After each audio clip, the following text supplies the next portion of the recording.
دلارام باشد زنی نک‌خواه، ولیکن زنی بد خدایا پناه. زنی خوبی فرمانبری پارسا، کند مرد درویش را پادشاه. کلین های خانم، روز بخیر.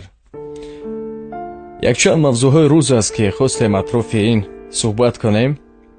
چند موضوع است، اما ما 2-3 بندش را میکشیم و هر روز نقطه نقطه باید برای شما بیچه کنیم.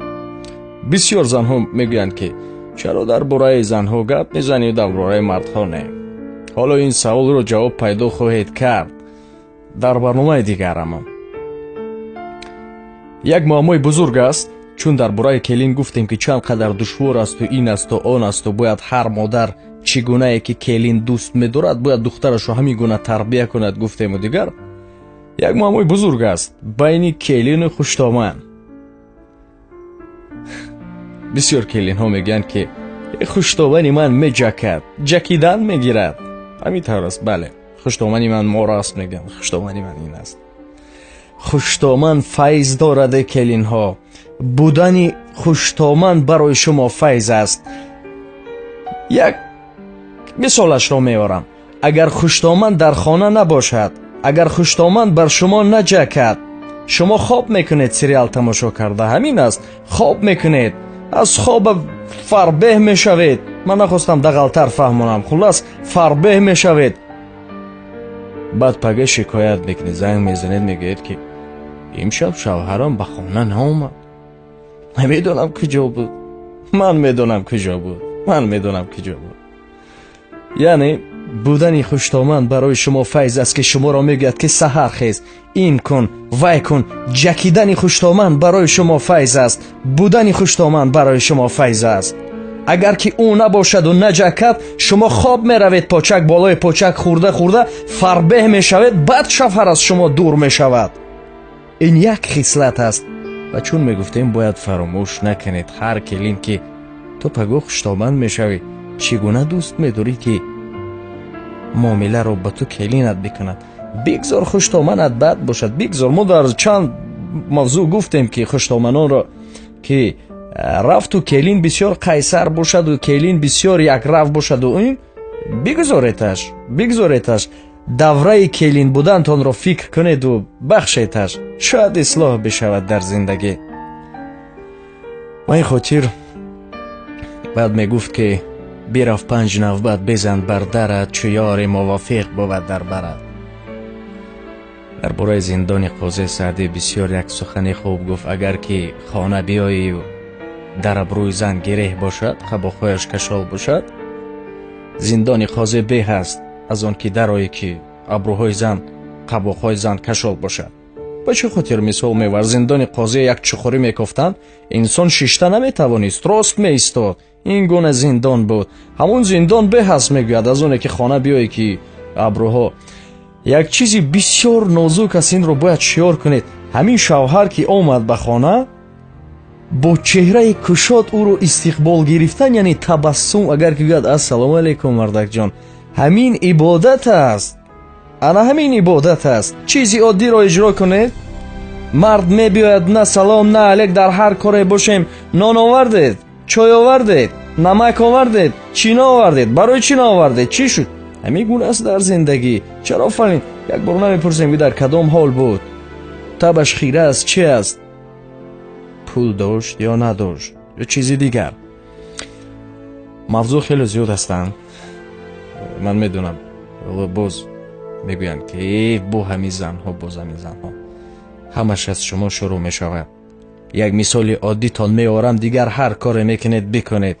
انسان ها دل شیر و پلنگ میابند. سرک ها روید، بوز و گاو و دل تمام جاندار میابند که میفرمند کار میکند، هر کار میگن. چون نخواد عیب است که دل یک شوهر رو یافته نتوانید.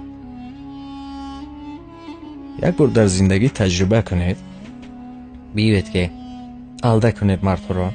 که مردک جان، یک موضوع نازکی دیگر هم هست که در خانه برای شوهر نه اونقدر خودمون رو راست میکنید. یک بار سنجیده بینید. اگر که گویند که پگاه توی است یا پگاه یک چوره بین یا پگاه خلاص گپ یگان جا می رود، як рӯз пешакӣ тайёр мешавад. о пеши духтармо салом меравад, ин мекунад, ҳазору як чиз мекунанд. аммо як бор дар зиндагӣ барои худ мисол биёред ки барои шавҳар кардед ё накардед. барои кӯча барои кӣ мекунед? мисоли оддӣ аст, мебахшеду, лекин чизҳои оддӣ бисёр ҳастанд дар зиндагӣ ки хатоии бузург доред. як хуштоманд гуфт, ҳамин қадар мекунам, ҳамин ки модари келинаш як курта кард, баъд пӯшонида доим мега, ана бибиш кард ҳазор як. на. дуввум, бештар тӯйҳо меравам ҳамчун барранда. ҳар бор ки фурсат шуд тӯй меравам, ин тараф он тараф. як чизи дигар ҳам бисёр ба ман малол кард. баъзан ҷониби келин агар ки пулдор бошад, ӯ бошад, аз шумо хоҳиш мекунам духтардорҳо, тарафи домодро дар хиҷолат намонед. бисёр ҳамин худи дирӯз ҳам ман як маърака рафтам, бечора домод як ҳофизи оддиро овардааст. касе падари келин бошад, як 5-6 нафар ҳофизони пеша овардааст. ҳама мебуранд аз тарафи келин, гулу гулчанбар аз тарафи келин, ин аз тарафи келин, ҳамаш аз тараф. домод дар хиҷолат мешавад, оилаи домод дар хиҷолат мешавад. як бор худтонро ба ҷои онҳо тасаввур кунед, беҳад душвор аст дар зиндагӣ. бисёр раз духтартонро дӯст медоред, барои чӣ ин қадар харҷ? ё пинҳон кунед, омада ҳамин гуна табрик кунад, ё як пас аз тӯйшон як чипташон гиред, ин қадар ҳиммат дошта бошед, келину домод рафта як дам гирифта биёянд, моҳи асалӣ мегӯянд, медои месед. ин гуна кунед, то кая мо худнамоиш мекунем.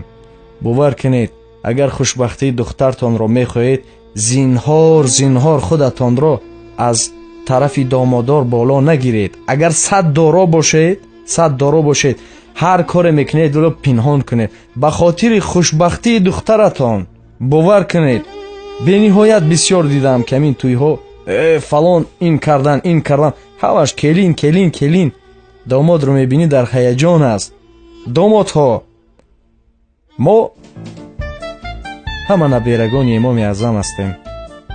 рӯзе як нақл аст, давраи пеш, хона мепӯшад мард, як болор намерасад. болор мегуфтанд пештар, як чӯб занак аз хонаи падараш меорад, болорро мегузорад. ҳар шаб ки хоб мераванд, занак нигоҳ, болори дадам, болори падарам гуфта. рӯзе мард коса сабраш ҳамон кришаи хонаро сарпӯша куллан мекунаду мегӯяд бирав. ва ин хотири имоми аъзам мегуфт, бачаам, бихоҳи зиндагият хуб шавад, аз тарафи келина чизе магир, забон кӯтоҳ накун худро. бештар ҳастанд ки тарафи келин агар ки бой бошанд, гапзанишонам дигар мешавад, соҳиби маърака мешаванд. на, ба хубӣ намеорад. бовар кунед, агар ки доро ҳастед, ҳар чӣ мекунед хушбахтии духтартон. аз ман гуфтан аст, метавонед аз ҳамон тамоми дӯстони худ маслиҳат бипурсед. дуввум, келинҳо, вақте ки ҳар чизу ночиз мешавад, шумо бидонед ки аз кӣ маслиҳат мегиред. як мавзӯи рӯз аст ин ҳам, ки ба дугонаҳои ҳамон саврименишон занг мезанад. ӯ аз куҷо медонад зиндагиро, аз куҷо медонад ба ҷуз ҳамин фасон кардану баромадан. як маслиҳати ноҷой медиҳад. дар интихоби дугонаву маслиҳатгирӣ бисёр эҳтиёт бошед, ки як майда маслиҳати онҳо, як зарра кӯчак метавонад зиндагии шуморо барбод диҳад. шумо ҳозир ноз мекунед, келинҳо мегӯяд ки хонаи падарам меравам. як чиро фаромӯш накунед, то падару модар ҳаст, шумо дар хона ҳастед. пас аз падару модар бовар кунед, аз саг пастар қадр надоред. аз ман напурсед, аз зиндагӣ бинед. бисёр ҳастанд, падару модар ҳастанд, шуморо ҳота мекунанд. пас аз онҳо дигар касе нози шуморо намебардорад. ва ин хотир шавҳар беҳтарин неъмат аст барои шумо. ҳар чӣ ки бошад, шумо бояд тоқат кунед. ба он умед нашавед ки мегӯянд ҷудо шавӣ бо як шавҳари дигар. сар бошад тоқи бисёр.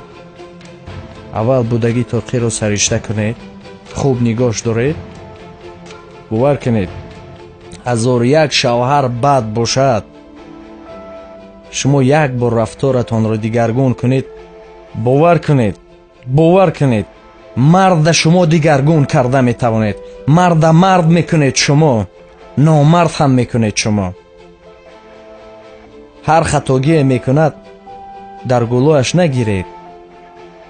як ду се бор лоақал хап истед, чизе нагӯед. мард дилаш сангин нест, ӯ ҳам дил дорад,